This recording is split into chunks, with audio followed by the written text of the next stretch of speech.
여러분 그 전자코라고 있습니다. 자동 후각기라고도 하는데 2000여 종의 다양한 냄새를 분석하는 기계라고 이렇게 할 수가 있습니다.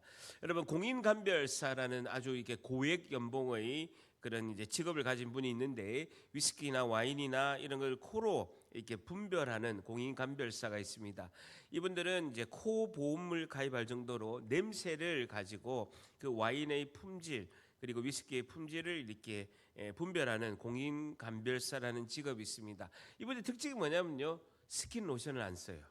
여러분 세수를 하고 보통 남자들은 이렇게 화장을 안 하는데 대부분이 스킨 로션을 사용하는데 그 스킨 로션의 냄새가 공인감별사들이 직업적으로 분별할 때 방해가 된다고 해서 스킨 로션을 사용하지 않습니다. 여러분 이게 무엇을 뜻하냐면요, 우리가 하나님의 은혜를 영적으로 민감한 상태에서 하나님의 은혜를 우리가 다 충만히 받으려고 하면 무엇을 하는 것보다도 무엇을 하지 말아야 되는 것들이 있다라는 거예요. 다시요.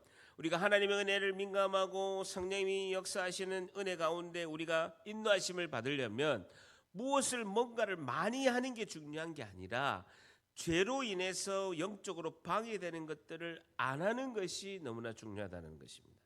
우리가 하는 것도 중요하지만 무엇인가 내가 영적으로 방해되는 것을 안 하는 것이 너무나 중요하다는 것입니다. 성도는 영적인 감각을 회복하는 것이 우리가 너무나 신앙에서 중요합니다. 그렇기 때문에 하나님의 은혜를 경험하는 데 우리가 집중하는 것이 중요합니다. 여러분 하나님의 은혜를 경험하는 것이 너무나 중요합니다. 그래야 우리가 영적 감각들이 회복하는 걸 볼 수가 있습니다. 새벽 기도 때도 보면 에바다, 귀가 들리지 않고 입이 열리지 않는 그런 병에 든 사람에게 주님께서 열려라 에바다라고 하는 것은 복음의 말씀을 너희들은 들어라, 그리고 복음을 전하는 그 입과 귀가 열려야 된다라는 것이죠. 여러분 영적 감각이 우리가 이제 매우 둔감하고 주님께서 어떤 주님의 그 놀라우신 은혜로 우리에게 다가오시는데도 우리가 감각을 회복하지 않으면 그것이 하나님의 은혜를 모르고 하나님 뜻임을 모르고 우리가 지나치는 경우가 너무나 많이 있다라는 것입니다. 살아계신 예수님을 만날 때 우리에게 은혜와 평강이 넘칠 줄 믿습니다. 그러기 위해서는 주님께 늘 묻고 듣고 주님의 그 놀라우신 말씀을 듣고 그리고 우리가 행하고 감사하는 삶을 사는 게 너무나 중요하다는 것이죠. 살아계신 예수님을 만날 때 우리에게 은혜와 평강이 넘치는데 부활하신 예수님은 성령으로 우리 안에 계시고 우리가 기도할 때 주님이 가까이 하심으로 은혜 가운데 충만할 줄 믿습니다. 그분의 주대심, 나의 오름이 아니라 하나님의 오르심을 따라 우리가 삶을 살려면 여러분 자꾸 물어야 되는 겁니다. 주님 이때는 어떻게 해야 됩니까? 라고 묻는 것이 중요하죠. 우리는 인생을 오랫동안 살아오면서 어떻게 하면 된다는 걸 너무나 잘 알고 있습니다. 통밥이란 게 있죠. 이렇게 하면 될 것이다, 이렇게 하면 다 이렇게 잘 풀릴 것이다 하는 그런 우리가 살아왔던 인생의 경험들이 있습니다. 여러분 그걸 극복해야 되는 것입니다. 우리가 다 알면서도 우리가 굳이 신경을 쓰지 않는 것, 사소한 것이라도 주님의 오르심, 하나님의 오르심을 따라 우리가 순종하기 위해서는요, 나의 오름을 제거하는 그 작업이 필요하다는 거예요. 나의 오름을 제거하는 것을 어떤 작업을 하느냐, 하나님의 오르심을 우리가 주님께 물어보는 것. 주님 이렇게 어떻게 해야 됩니까? 그분이 나의 주인이심을 인정하는 것. 하나님께 끝없이 묻고 주님이 주시는 그 감동을 우리가 듣고 말씀으로 듣고 그리고 같이 기도하는 분들의 그 하나님의 응답을 듣고 그리고 실천하고 감사할 때 하나님이 기뻐하는 하나님의 백성이 될 줄 믿습니다. 성도들이 교회하는 목적은요, 첫째는 깨달음이 있습니다. 영적 진리를 깨닫고 하나님의 말씀을 깨닫고 천국의 소망을 깨달으면서 우리가 몰랐던 진리를 알지니 너희를 자유케 하리라 라는 그 진리의 말씀, 하나님의 말씀, 천국의 소망을 깨닫기 위해서 교회에 오고, 두 번째는요, 정신적과 사회적인 안정을 위해서 온다는 거예요. 성도들 간에 교제하면서 위로와 회복을 하는 그 은혜를 누린다라는 것입니다. 굉장히 불안정하고 두려운 것이 인간의 속성이라고 할 수 있습니다. 우리의 본성은요, 불안해요. 늘 두려움이 많고 어떻게 해야 될지 모르는 경우가 많이 있습니다. 여러분, 많은 환경에서 좋은 환경이면 우리의 불안과 두려움이 없을 것 같은데도 그렇지가 않습니다. 근데 우리가 같이 함께 기도하고 성도들 간의 교제 가운데 그리고 회복하는 가운데 주님 주시는 위로 가운데서 굉장히 안정적인 그런 은혜를 우리가 누리는 혜택을 위해서 교회에 오는 목적도 있습니다. 세 번째, 개인적인 필요가 있겠죠. 육신이 아픈 분들은 건강의 회복, 물질에 어려움이 있는 분들은 물질에 묶인 것들이 풀어지고, 영적으로 굉장히 힘든 분들은 영적인 문제들이 해결되기 위해서 교회로 오는 다양한 목적이 있습니다. 그럼 목적 없이 교회에 오는 분들은 거의 없습니다. 목적 없이 교회에 오는 분들은 진짜 드문 분입니다. 내가 너무나 안정적이고 하나님 말씀도 잘 깨닫고 육체적이나 물질적인 영적인 문제도 없는데도 교회를 온다. 틀림없이 그 사람은 목사입니다. 진짜입니다. 목적 없이 오는 사람은 거의 없습니다. 다 기도 제목이 있고요. 다 고민이 있고 어려움이 다 있어요. 다 목적이 있다는. 근데 교회 오는 목적이 다양함에도 불구하고 우리가 추구하는 제일 큰 목적은 하나님의 은혜를 충만히 누리고 하나님을 경험하는 것인 줄 믿습니다. 하나님을 경험하는 것이 너무나 중요하다는. 여러분, 성도들이 교회 안과 밖이 다른 이유는요, 하나님을 경험하는 실제적인 신앙이 없다라는 것입니다. 우리가 성경 지식도 알고 교회 생활이 어떤 것도 알고 우리가 다 아는데 하나님을 실제로 경험하는 은혜가 부족할 경우가, 교회 안과 교회 밖의 삶이 다른 경우가 많습니다. 하나님과 인격적인 만남, 주님의 교제가 없을 때 그런 상황이 있게 되는 거죠. 우리가 가장 큰 기도 제목은요, 하나님 저를 은혜 가운데 인도해 달라. 하나님, 주님 꼭 만나고 싶습니다. 저는 이제 교회 처음 나가서 담임 목사님께 3년 넘게 양육을 받는데 전부 다 한 주 동안 은혜를 누리는 거예요. 근데 제가 성경도 모르고 교회 생활이 어떤 것도 모르고 성령의 경험도 없으니까 계속 주변인처럼 이렇게 맴도는 거예요. 그분들이 막 이야기하는데 그분들은 은혜가 굉장히 매주 충만한데 나는 왜 그럴까? 이런 것이 이제 질문이 많았죠. 담임 목사님께 여쭤보니까 담임 목사님께서 하나님을 인격적으로 만나야 됩니다. 성령의 은혜를 경험해야 됩니다. 라고 이렇게 말씀해 주셔서 매일 새벽마다 기도 제목은 하나밖에 없었습니다. 성령님 만나주세요. 저를 불쌍히 여겨주세요. 꼭 예수님 만나고 싶습니다.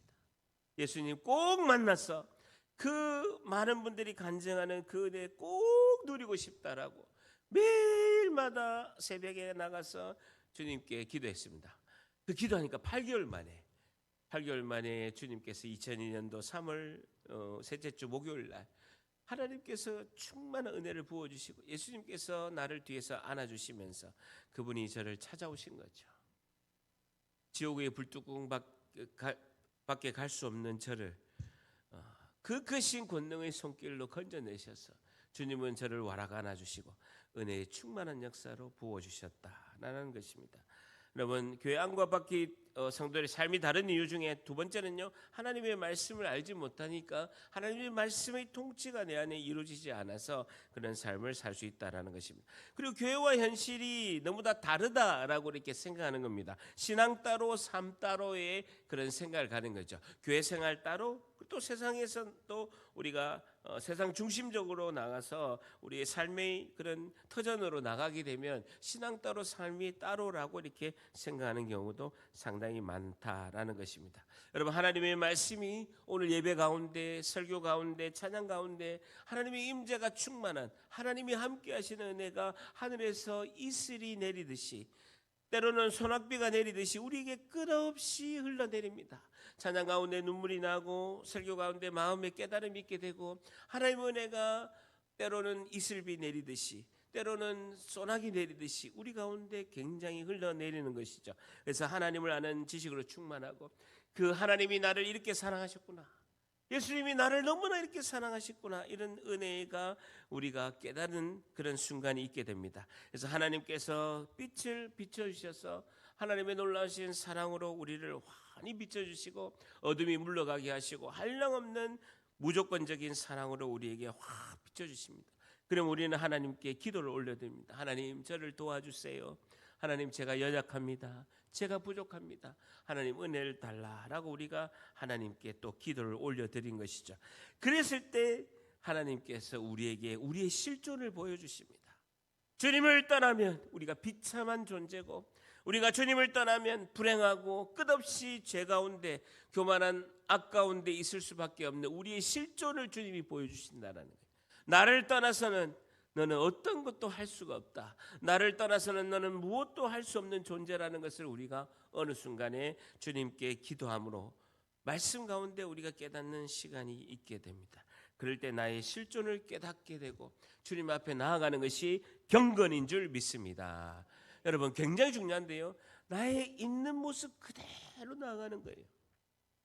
여러분, 하나님은 선하시고 주님은 언제나 오르신 분이기 때문에 우리의 실존을 주님 앞에 그대로 나아가는 은혜가 있을 줄 믿습니다. 주님 앞에 그대로 나아가는 거예요. 주님, 저는 연약합니다. 오늘도 넘어졌습니다. 이번 주도 말씀 가운데 있지 못하고 오늘도 내가 승리해야 되는데 넘어졌습니다.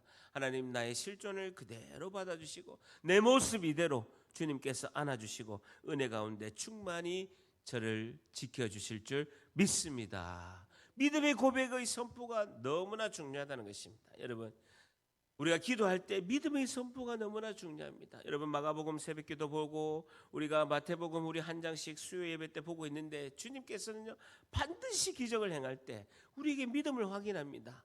너희가 나를 믿느냐? 예수님께서 하실 것을 너희가 믿느냐고 물어보는 거예요. 너희 믿음이 구원을 이루었다라고 이렇게 말씀하고 있습니다. 여러분, 우리의 믿음이 뭡니까? 우리의 믿음 뭡니까? 나 자신을 정확하게 보는 거예요.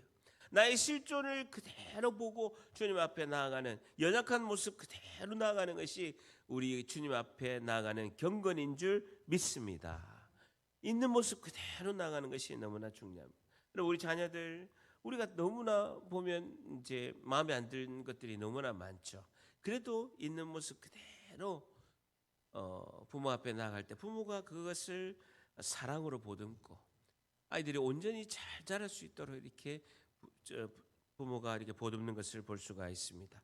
여러분, 오늘 마태복음 13장은요 씨 뿌리는 자의 비유, 우리가 너무나 잘 아는 말씀입니다. 오늘 13장 3절에 보게 되면요, 예수께서 비유로 여러 가지를 그들에게 말씀하여 이르되 씨를 뿌린 자가 뿌리러 나가서라고 해서 비유의 말씀을 하고 있습니다. 여러분, 씨는 뭘 말하고 있습니까? 하나님의 말씀이죠. 여러분, 중분동 지방에서는요 농사를 지을 때 이렇게 씨를 쫙 이렇게 뿌립니다. 이렇게 뿌리면 좋은 밭에 있으면 열매를 맺고, 이 뿌리는 씨앗들이 바람에 날려서 길가에 가기도 하고 가시밭길로 떨어지기도 하고 돌밭에 떨어지기도 합니다. 그래서 이렇게 씨앗은 뭡니까? 씨는요 하나님의 말씀이 선포되는 거예요. 그것을 우리가 어떻게 받아들여야 되는가를 주님께서 굉장히 비중 있게 말씀하시고 비유로도 말씀하시고 주님께서 해석도 직접 하시는 아주 복음서에서 굉장히 강조하는 말씀으로 비중 있게 이렇게 말씀하고 있습니다. 자, 첫 번째는요, 뿌릴 때 13장 4절에는요 길가에 떨어짐에 새들이 와서 먹었다는 겁니다. 여러분, 길은요 예수 그리스도께서 길이요 진리이신 줄 믿습니다. 여러분, 길가에 떨어졌다는 건요 길 바깥에 떨어졌다는 거예요. 길가에, 예수님 밖에 있는 자를 말하고 있습니다. 길은 예수님을 말하고 있는데 길가라는 것은요 아스팔트 있는 길가에서 어떻게 식물이 자랄 수 있겠습니까? 예수님 밖에 있는 자를 말하고 있죠. 길가에 떨어지면 새들이 와서 먹어버렸다는 것입니다. 이거를 주님께서 그대로 해석하는 걸 볼 수가 있습니다. 마태복음 13장 19절 같이 있습니다. 시작. 아무나 천국 말씀을 듣고 깨닫지 못할 때는 악한 자가 와서 그 마음에 뿌려진 것을 빼앗나니 이는 곧 길가에 뿌려진 자요라는 겁니다. 악한 자 사단이 와서 말씀이 떨어지자마자 바로 빼앗아 간다는 거예요. 그러니까 아예 그 말씀이 내 마음에 들어오기도 전에 사탄이 와서 말씀을 바로 뺏어가는 것을 볼 수가 있고, 이는 길가에 뿌려진 자다라고 주님이 말씀하시고 해석까지 하시는 것을 볼 수가 있습니다. 분별 없는 마음, 분별과 지혜가 없는 마음을 말하고 있죠. 아예 처음부터 받아들일 마음이 없는 것을 볼 수가 있습니다. 두 번째는요 돌밭이죠. 돌밭. 더러는 흙이 얕은 돌밭에 떨어지는데 흙이 깊지 아니하므로 싹이 나오나 해가 돋은 후에 뿌리가 내리지 못하니까 뿌리가 없어지고 마른 걸 볼 수가 있습니다. 13장 20절 21절은 주님이 이것을 해석하고 있습니다. 돌밭에 비유한 것에 대해서 해석을 주님이 하고 있습니다. 20절 21절 같이 있습니다. 시작. 돌밭에 뿌려졌다 말씀을 듣고 즉시 기쁨으로 받되 그 속에 뿌리가 없어 잠시 견디다가 말씀으로 말미암아 환난이나 박해가 일어날 때에는 곧 넘어지는 자라. 말씀을 듣고 즉시 기쁨으로 받기는 한다라는 거예요. 그런데 그 뿌리가 없기 때문에, 말씀에 뿌리가 없기 때문에 잠시 견디다가 말씀으로 말미암아 환난이나 박해나 시험이 올 때 즉시 넘어진다라는 겁니다. 여러분, 말씀의 그 씨는 하나님의 말씀인데 우리 심령에 왔을 때 이것이 뿌리가 내리고 그 말씀이 우리 가운데 실제가 되게 되고 우리가 실천한 삶을 살아야 되는데, 뿌리가 없기 때문에 환난이나 박해가 오고 바람이 혹 불거나 시험이 오면 그대로 넘어지는 자를 돌밭이라고 이렇게 비유하고 있습니다. 세 번째는요, 가시떨기 밭이죠.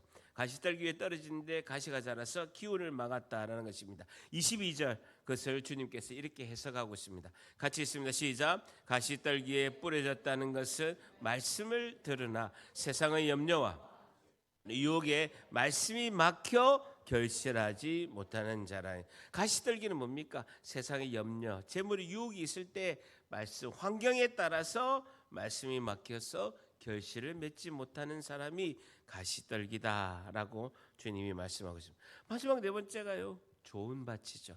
주님은 좋은 밭이 되라. 여러분, 굉장히 비중 있게 주님께서는 비유로 말씀하시고 이해를 못하니까 또 해석까지 하시는데, 결국은 주님께서 제자들에게, 무지한 우리들에게 강조하는 것은 좋은 밭이 되라는 것입니다. 13장 8절 같이 있습니다. 시작. 더러는 좋은 땅, 어떤 것은 100배, 어떤 것은 60배, 어떤 것은 30배의 결실을 하였느니라 라는 것입니다. 이것은 좋은 땅에 뿌려졌다는 것은 말씀을 어떻게 하고 듣고 깨닫는 자. 저를 따라합니다. 듣고 깨닫는 자. 한 번 더, 듣고 깨닫는 자. 말씀을 듣고 깨닫는 자라는 거예요. 여러분, 좋은 밭이 뭡니까? 그대로 받아들이는 거예요. 여러분, 굉장히 중요합니다. 저를 따라합니다. 그대로 받아들여야 한다. 한 번 더, 그대로 받아들여야 한다. 하나님의 말씀이 설교 가운데 선포되고 우리가 묵상하는, 읽고 있는 그 성경책 묵상하는 말씀에서 우리에게 심령에 전달이 되고, 또 같이 기도하는 분들이 같이 함께 우리가 말씀 가운데 있을 때 우리에게 심령에게 두드려요. 그럴 때 여러분, 첫 번째 우리의 죄성은요, 말씀을 거절하려고 하는 거예요. 돌밭이 될까, 가시떨기 밭이 될까, 아예 처음부터 안 들으려고 하는 길가가 될까, 예수님 밖에서 내가 들으려고 할까, 이런 것이 죄성 가운데 확 작동이 됩니다. 그런데요, 그대로 받아들이는 것이 중요합니다. 굉장히 중요합니다. 여러분, 하나님은 우리가 굉장히 중요한 신앙에서 3요소가 있는데, 첫 번째는요, 무슨 일이 있어도 하나님은 선하신 분이신 줄 믿습니다. 여러분, 우리가 평생 내가 사고 나고 어떤 큰 병이 걸리고 집안에 안 좋은 일이 있고 뭐 어떤 일이 일어나도 우리가 변치 않아야 될 것은요, 하나님은 선하시다라는 거예요. 여러분, 그거에서 절대로 벗어나면 안 됩니다. 여러분, 어떤 상황이 오고 어떤 환경에 어려움이 오고 어떤 사건 사고가 오고 나에게 어떤 병이 오더라도, 어떠한 고난이 오더라도 우리가 첫 번째 굉장히 중요한 진리는 하나님은 선하신 분이신 줄 믿습니다. 이것에서 벗어나면 안 되는 거예요. 하나님, 그분은 선하신 분이세요. 그분이 하시는 모든 계획과 하나님의 생각과 하나님이 하신 일은 선하신 줄 믿습니다. 두 번째는요, 하나님은 언제나 옳습니다. 그대로 받아들이는 거예요. 힘든 어려움이 오더라도, 고난이 오고 두려움이 오고 여러 가지가 막히더라도 그대로 받아들이는 거예요. 하나님이 나를 훈련시키시는구나, 이걸 잘 넘겨야 되겠다고 그대로 받아들이는 거예요. 하나님은 교회를 통해서 나를 회복하시고 위로하실 줄 믿습니다. 세 번째는 교회를 사랑하셔야 돼요. 교회를 우선적으로 사랑해야 됩니다. 여러분, 하나님은 교회를 통해서 모든 것을 행하시는 거예요. 그분은 무에서 유를 행하시고 그분은 모든 것을 다 행하실 수 있습니다. 전능자이시고 온 우주 만물을 만드시고 통치하신 분입니다. 그런데요, 보잘것없는 교회의 우리를 통해서 하나님은 역사하시고 위대한 은혜를 주님께서 이루실 줄 믿습니다. 그렇게 살아야 되는 거예요. 연약한 교회를 통해서 주님은 역사하시고 일을 하신다라는 것입니다. 여러분, 이것을 누구에게 말씀하셨나는 게, 여러분, 이런 네 가지 밭의 비유, 좋은 밭이 되어라, 좋은 땅이 되어라, 이것을 강조하는 이 말씀을요, 주님은 누구에게 말씀하셨는가가 오늘의 핵심이다는 거예요. 이걸 누구에게 말씀하셨나는, 이 중요한 진리의 말씀을 예수님께서는 누구에게 말씀하셨는가가 오늘의 핵심이라는 것입니다. 여러분 13장 1절에 보게 되면요, 예수께서 집에서 나가서 바닷가에 앉으심에 큰 무리가 그에게 모여들거든 예수께서 배에 올라가 앉으시고 온 무리가 등장합니다. 여러분 그들이라고 하는 무리가 등장하고 비유로 그 여러 가지 말씀을 무리 그들에게, 군중 무리 그들에게 일단은 말씀하고 있습니다.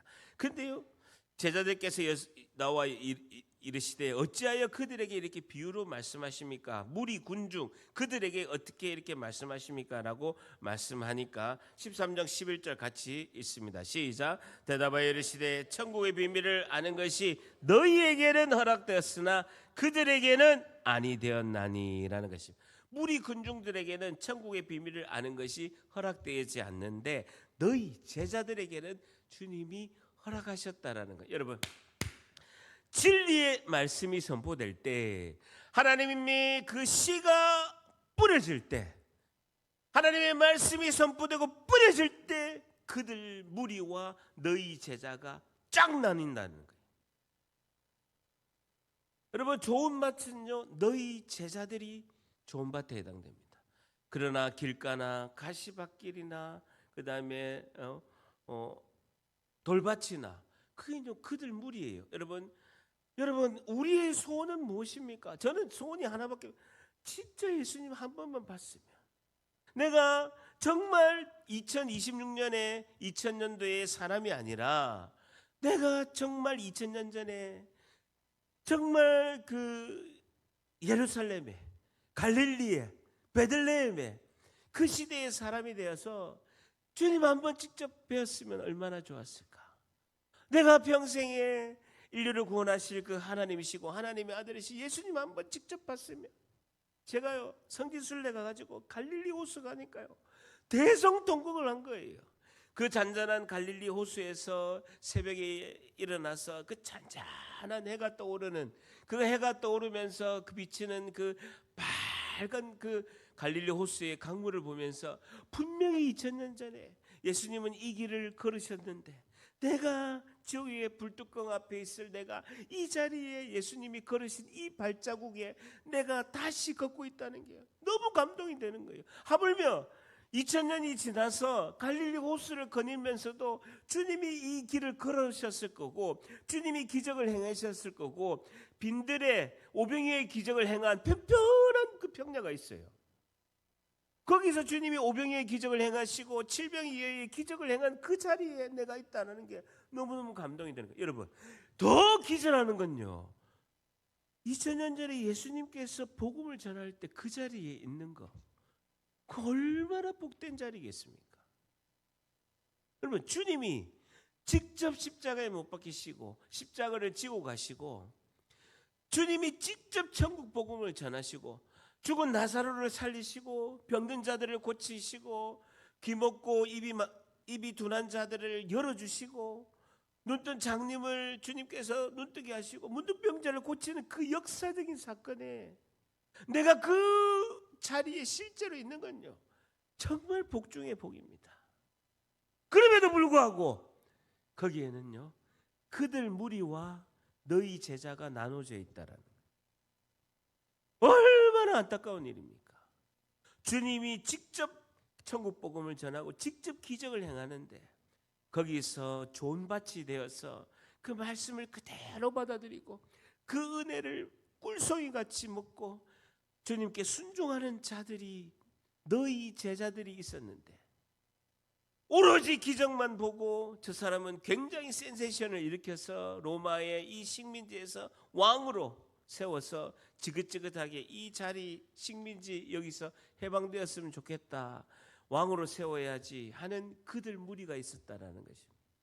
여러분 그래서 신앙생활에서 굉장히 중요한 것은요 좋은 밭이 되어야 돼요. 좋은 밭이 되어야 된다고. 좋은 밭은 어떻게 하느냐, 그대로 인정하는 거예요. 모든 상황에서 말씀을 그대로 받아들이고, 여러분 다 순종하고 실천하고 내가 그 말씀에 다 순종하고 이렇게 할지 못할 수도 있습니다. 그런데도 불구하고 주님의 말씀을 그대로 받아들이는 것이 너무나 중요하다는 것이죠. 그러면 나의 오름이냐 하나님의 오르심이냐 이 전쟁을 날마다 치르는데 여전히 나의 오름, 나를 드러내려고 하는 나의 오름이 계속해서 올라오는데 나의 오름이 아니라 하나님의 오르심에 순종하기 위해서는요, 여러분 우리가 좋은 밭이 되어야 된다는 거예요. 말씀을 그대로 받아들이고 예수님의 이 제자 너희가 되어야 되는데 때로는요 그들 무리가 되는 경우가 많이 있다라는 거예요. 하물며 저도 그렇다. 저도 너희가 되고 제자가 되어야 되는데 그들 무리 안 있는 경우가 많이 있다는 거예요.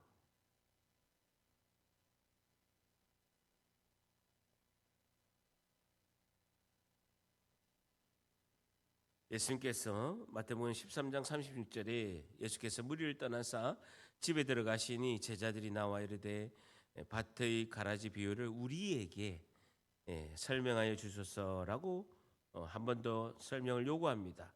예수님께서 쭉 설명하십니다. 좋은 씨를 뿌린 자는 나다. 예수님이시다. 밭은 세상이고 좋은 씨는 천국의 아들들이고 가라지는 악한 자들의 아들이다. 가라지를 뿌린 원수는 길가에서 말씀을 빼앗아가는 건 마귀고 추수때는 세상의 것이고 추수꾼은 천사들이다.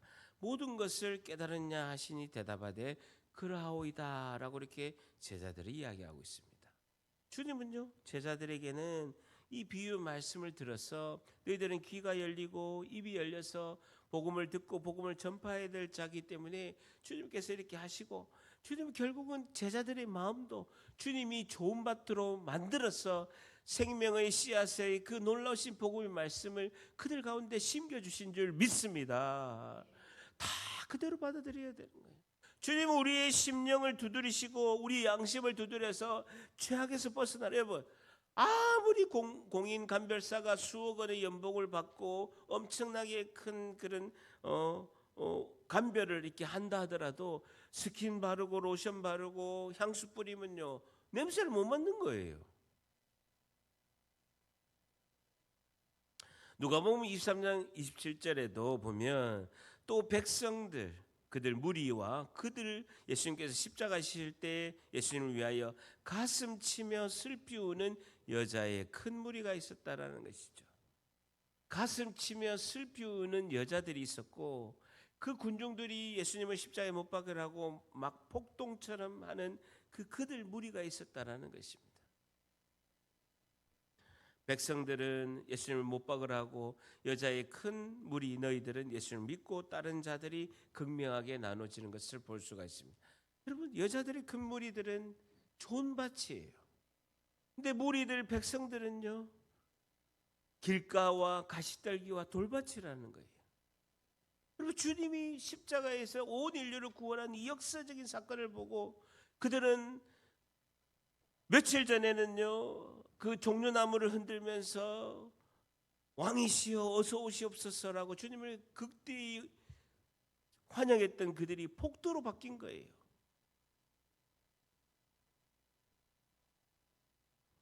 그들은 예수님보다 또 교회를 통해서 나의 필요를 채운 사람이 그들 무리고 제자들은요 끝까지 예수님을 따라서 나의 실존을 보는 자예요.